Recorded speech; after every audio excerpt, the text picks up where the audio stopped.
Hello, ഇഹിയാസ് കിച്ചണിലേക്ക് എല്ലാവർക്കും സ്വാഗതം. ഇന്നൊരു റവ ലഡുവിൻ്റെ റെസിപ്പി ആയിട്ടാണ് വന്നിട്ടുള്ളത്.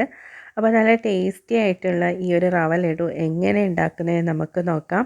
അപ്പോൾ എല്ലാവരും വീഡിയോ ഒന്ന് സ്കിപ്പ് ചെയ്യാതെ കണ്ടു നോക്കുക. അപ്പോൾ അതിനായിട്ട് ദാണ്ട് ഇതുപോലൊരു പാത്രം ഞാൻ അടുപ്പത്തേക്ക് വെച്ചിട്ടുണ്ട്. അതിലേക്കൊരു 3 ടേബിൾ സ്പൂൺ നെയ്യ് ഒഴിച്ചു കൊടുക്കുകയാണ്. അപ്പോൾ നെയ്യ് നന്നായിട്ട് ചൂടായതിന് ശേഷം അതിലേക്ക് കുറച്ച് അണ്ടിപ്പരിപ്പ് ചെറുതായിട്ട് അരിഞ്ഞതാണ് ഇട്ട് കൊടുക്കുന്നത്. അപ്പോൾ ഒരു ചെറിയ ബ്രൗൺ നിറമാവുന്നത് വരെ നമുക്ക് ഇതൊന്ന് ഇളക്കി കൊടുക്കാം. നിങ്ങളുടെ ഇഷ്ടത്തിനനുസരിച്ചിട്ട് അണ്ടിപ്പരിപ്പിൻ്റെ അളവ് കൂട്ടുകയും കുറയ്ക്കുകയൊക്കെ ചെയ്യാവുന്നതാണ്. അപ്പോൾ അതൊന്ന് ബ്രൗൺ നിറം ആകുമ്പോഴേക്കും നമുക്കിനി ഇതിലേക്ക് ചേർത്ത് കൊടുക്കേണ്ടത് തേങ്ങയാണ്. ഞാനിവിടെ 1 കപ്പ് അളവിന് തേങ്ങ എടുത്തിട്ടുണ്ട്. അപ്പോൾ ഞാനിനി അത് ഇതിലേക്ക് ചേർത്ത് കൊടുക്കുകയാണ്. അത് ജസ്റ്റ് നമുക്ക് ഈ നെയ്യിലിട്ടിട്ട് ഒന്നും കൂടി ഒന്ന് വറുത്ത് കൊടുക്കാം. അപ്പോൾ ഇതുപോലെ ഒന്ന് വറുത്ത് കൊടുക്കാൻ നോക്കുക.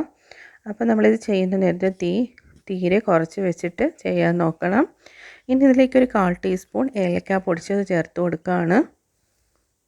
ഇനി ഇതിലേക്ക് നമുക്ക് ഒരു നുള്ള് ഉപ്പും കൂടി ചേർത്ത് കൊടുക്കാം.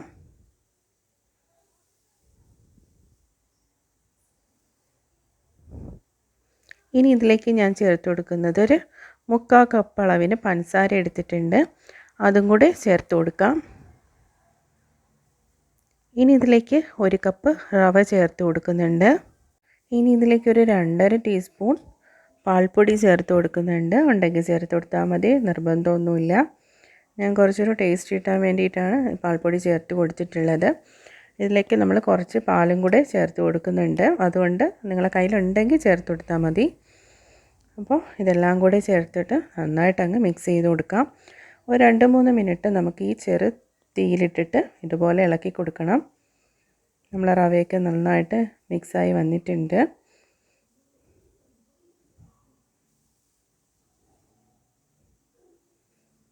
നമ്മൾ റവ ഒരു ചെറിയ ബ്രൗൺ നിറം ആവുന്നത് വരെ ഞാൻ ഇതുപോലെ ഒന്ന് ഇളക്കി കൊടുത്തിട്ടുണ്ട്. ഇനി ഇതിലേക്ക് കുറച്ച് നെയ്യ് ചേർത്ത് കൊടുക്കുകയാണ്. നമ്മൾ ഇതുപോലെ ഇളക്കി കൊടുക്കുന്ന സമയത്ത് ഇടയ്ക്കിടയ്ക്ക് ഒരു 1/4 ടീസ്പൂൺ വീതം നെയ്യ് ചേർത്ത് കൊടുക്കുക.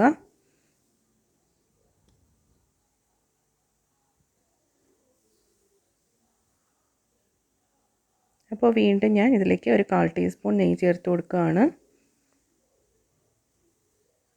ഒരുമിച്ച് ചേർത്ത് കൊടുക്കണ്ട, ഇടയ്ക്കിടയ്ക്ക് ഇതുപോലെ ചേർത്ത് കൊടുത്താൽ മതി.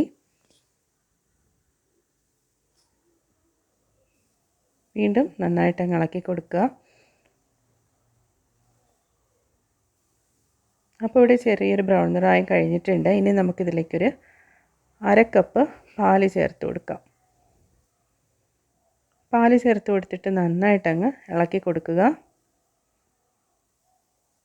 നമ്മളെ കയ്യിൽ നല്ല ചൂടോടെ ഉരുട്ടിയെടുക്കുന്ന നേരത്ത് അത് പൊടിഞ്ഞു പോകാതെ ഇരിക്കാൻ വേണ്ടിയിട്ടാണ് കുറച്ച് പാലും കൂടെ ചേർത്ത് കൊടുത്തിട്ടുള്ളത്. ഒരുപാടായി പോകരുത്, അതിൻ്റെ ടേസ്റ്റ് അങ്ങ് പോകും. അപ്പോൾ പാലൊഴിച്ച് കൊടുത്തതിന് ശേഷം ഒരു 2-3 മിനിറ്റ് നമുക്കിതുപോലെ ഒന്ന് ഇളക്കി കൊടുക്കാം. അതിന് ശേഷം തീ ഓഫ് ചെയ്യാവുന്നതാണ്. ദാണ്ട് ഈ ഒരു പരുവാകുമ്പോൾ നമുക്ക് തീ ഓഫ് ചെയ്ത് കൊടുക്കാം. എന്നിട്ട് ഇതുപോലെ തന്നെ ഒന്നും കൂടി അങ്ങ് മിക്സ് ചെയ്ത് കൊടുക്കാം. നമുക്ക് ഇതിൻ്റെ ഒരു പരുവമെന്ന് പറയുന്നത് നമ്മൾ കയ്യിലെടുക്കുമ്പോൾ നന്നായിട്ടൊന്ന് ഉരുട്ടിയെടുക്കാൻ പറ്റണം, പൊടിഞ്ഞു പോകാൻ പാടില്ല. അപ്പോൾ നിങ്ങൾക്ക് കാട്ടിത്തരാം. ദാണ്ടേ ഇതാണ് ഇതിൻ്റെ ഈ പരുവമെന്ന് പറയുന്നത്. അപ്പോൾ നല്ല ചൂടുണ്ട്, ഇപ്പോൾ തന്നെ നമ്മളെ കൈയൊക്കെ പൊള്ളും. അപ്പോൾ ഒരു 2-3 മിനിറ്റ് ഇതുപോലെ വെച്ചതിന് ശേഷം നമുക്കിതൊന്ന് ഉരുട്ടിയെടുക്കാം. ഇതുപോലെ കുറേശ്ശെ എടുത്തിട്ട് ഓരോ ബോൾസായിട്ട് നമുക്ക് ഉരുട്ടിയെടുക്കാം. അപ്പോൾ ഒരു 2-3 മിനിറ്റ് വെച്ച് തണുത്തതിന് ശേഷം മാത്രമേ ഇത് ചെയ്തെടുക്കാവൂ. കാരണം നമ്മൾ നെയ്യൊക്കെ ചേർത്തിട്ടുള്ളതുകൊണ്ട് നല്ല ചൂടാണ്, നമ്മളെ കൈ നന്നായിട്ട് പൊള്ളാൻ ചാൻസ് ഉണ്ട്. അപ്പോൾ ദാണ്ടേ നമ്മളെ ലഡുവൊക്കെ ഇവിടെ റെഡി ആയിട്ടുണ്ട്. അപ്പോൾ നിങ്ങൾക്ക് എല്ലാവർക്കും ഇഷ്ടപ്പെട്ടെങ്കിൽ നിങ്ങൾ ഇതുപോലെ ഒന്ന് ട്രൈ ചെയ്ത് നോക്കുക. പിന്നെ ലൈക്ക് ചെയ്യാനും ഷെയർ ചെയ്യാനും സബ്സ്ക്രൈബ് ചെയ്യാനും കൂടി നിങ്ങളൊന്നും മറന്നു പോകരുത്.